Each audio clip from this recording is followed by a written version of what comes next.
ಗ್ರಾಮ ಪಂಚಾಯತಿಗಳಿಗೆ ಚುನಾವಣೆ ನಡೆದಿಲ್ಲ. ಹೀಗಾಗಿ 15ನೇ ಹಣಕಾಸಿನ ಆಯೋಗದ 2186 ಕೋಟಿ ರೂಪಾಯಿ ಬಾಕಿಯನ್ನ ಕೇಂದ್ರ ಸರ್ಕಾರ ತಡೆ ಹಿಡಿದಿದೆ. ಈ ಹಿಂದೆ ಸ್ಥಳೀಯ ಸಂಸ್ಥೆಗಳ ಚುನಾವಣೆ ನಡೆಯದ ಕಾರಣ ರಾಜ್ಯಕ್ಕೆ ಬರಬೇಕಾದ ಕೇಂದ್ರದ ಅನುದಾನ ಇದೇ ರೀತಿ ನಷ್ಟವಾಗಿತ್ತು. ಈಗ ಈ ಅನುದಾನ ಕೂಡ ಅಡಕತ್ರಿಯಲ್ಲಿ ಸಿಲುಕಿದೆ.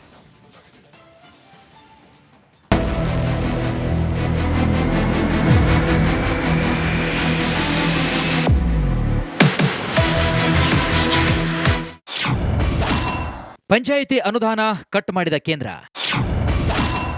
2186 ಕೋಟಿ ಕೈತಪ್ಪುವ ಭೀತಿಯಲ್ಲಿ ರಾಜ್ಯ ಸರ್ಕಾರ.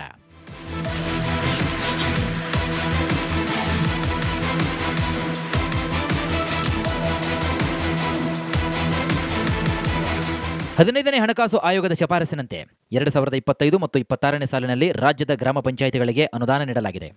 ಆದರೆ ಇದೀಗ ಸರಿಸುಮಾರು 2186.20 ಕೋಟಿ ರೂಪಾಯಿ ಅನುದಾನವನ್ನು ಕೇಂದ್ರ ಸರ್ಕಾರ ತಡೆ ಹಿಡಿದಿದೆ.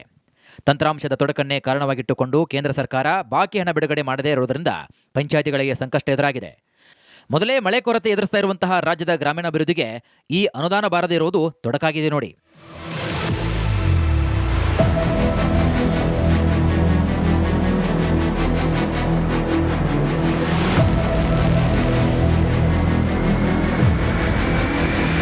ಹದಿನೈದನೇ ಹಣಕಾಸು ಆಯೋಗ ಮುಗಿದ ಕಾರಣ ಕೇಂದ್ರ ಸರ್ಕಾರ ಅನುದಾನ ನೀಡುವುದು ಅನುಮಾನವಾಗಿದೆ. ಇಷ್ಟೇ ಅಲ್ಲದೆ ಸ್ಥಳೀಯ ಸಂಸ್ಥೆಗಳ ಚುನಾವಣೆ ಬಾಕಿ ಇಟ್ಟುಕೊಂಡಿರುವಂತಹ ಪರಿಣಾಮವಾಗಿ ಈಗಾಗಲೇ ರಾಜ್ಯ ಸರ್ಕಾರ 3175 ಕೋಟಿ ಹಣವನ್ನು ಕಳೆದುಕೊಂಡಿದೆ.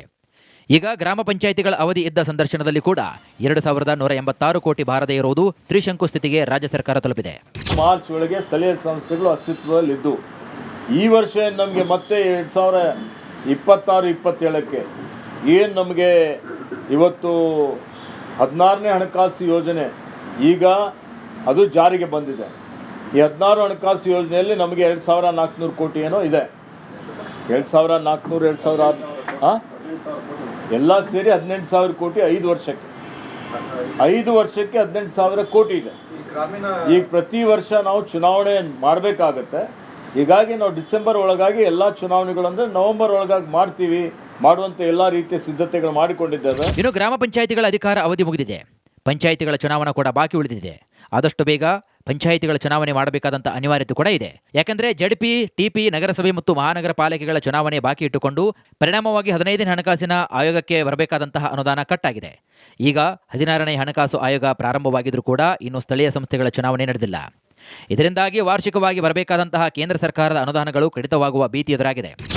ಈಗ ಕೆಲವೊಂದು ನಗರ ಸ್ಥಳೀಯ ಸಂಸ್ಥೆಗಳು, ಪಟ್ಟಣ ಪಂಚಾಯಿತಿ ಮತ್ತು ಇವತ್ತೇನು ನಮ್ಮಲ್ಲಿ ನಗರಸಭೆ, ಪುರಸಭೆಗಳು ಮೇಲ್ದರ್ಜೆಗೇರಿಸಲಾಗಿದೆ. ಮೇಲ್ದರ್ಜೆಗೇರಿಸಿದಂಥ ಹಳ್ಳಿಗಳು ಮತ್ತು ಗ್ರಾಮ ಪಂಚಾಯಿತಿಗಳೇನಿದೆ ಅದಕ್ಕೆ ಮತ್ತೆ ಕ್ಷೇತ್ರ ಪುನರ್ವಿಂಗಡಣೆ ಮತ್ತು ಮೀಸಲಾತಿ ಮಾಡಬೇಕಾಗಿದೆ. ಆ ಪ್ರಕ್ರಿಯೆ ನಡೀತಾ ಇದೆ. ಆಗಸ್ಟ್ ಒಳಗಾಗಿ ಆ ಪ್ರಕ್ರಿಯೆ ಮುಗೀತದೆ. ಅಕ್ಟೋಬರ್ 15 ಅಂದರೆ ಅಕ್ಟೋಬರ್ ಒಳಗಾಗಿ ಚುನಾವಣೆ ಮಾಡುವಂಥ ಎಲ್ಲ ರೀತಿಯ ಸಿದ್ಧತೆಗಳು ಮಾಡಿಕೊಂಡಿದ್ದಾರೆ. ಆಗಬಹುದು, ಅದಕ್ಕೆ ವಿಳಂಬ ಮಾಡೋದಿಲ್ಲ. ಆದಷ್ಟು ಮಟ್ಟಿಗೆ ಶೀಘ್ರದಲ್ಲಿ ಚುನಾವಣೆ ಮಾಡುತ್ತೇವೆ. ಇನ್ನು ಸ್ಥಳೀಯ ಸಂಸ್ಥೆಗಳ ಚುನಾವಣೆ ಮಾಡಬೇಕಾದಂಥ ಅನಿವಾರ್ಯತೆ ರಾಜ್ಯ ಸರ್ಕಾರಕ್ಕಿದೆ. ವಿಳಂಬ ಮಾಡಿದಷ್ಟು ರಾಜ್ಯ ಸರ್ಕಾರಕ್ಕೆ ನಷ್ಟವಾಗಲಿದೆ. ಕೇಂದ್ರದಿಂದ ಬರಬೇಕಾದಂತಹ ಅನುದಾನಗಳು ಬಾರದೇ ಇರುವ ಹಿನ್ನೆಲೆಯಲ್ಲಿ ಮೂಲಭೂತ